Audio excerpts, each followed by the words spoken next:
A woman took off her bra, stuffed it into a shoe, and threw it down from the tower. This was her last idea to call for help because she and her friend were trapped on a 600-meter-high tower. Using binoculars, she watched the shoe fall carefully, praying in her heart that the phone inside it would send a signal. Just as hope started fading, Annie saw someone near the base of the tower. Both women started shouting loudly for help, but the tower was so high that the man below couldn't hear them at all. Luckily, there was a dog nearby that heard the shouts from above. However, the dog's owner called it go home. As the man started to leave, Annie quickly picked up another shoe and threw it down. The shoe landed, but the man didn't notice it. Now they only had one shoe left.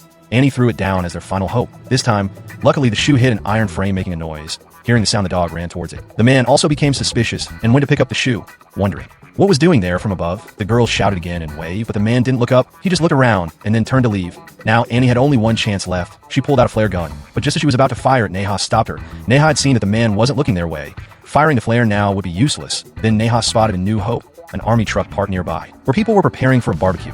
Neha suggested they wait for darkness to fire the flare so it would be more visible. At night, both waited on the tower until it got dark. As soon as night fell, Annie quickly grabbed the flare gun and tried to fire it. But something went wrong. The flare gun didn't work. They then saw the man was about to get into his army vehicle. If they didn't signal now, they would lose this chance too. Annie tried again. This time the flare shot up brightly and caught the man's attention. From below, Neha signaled with her mobile phones.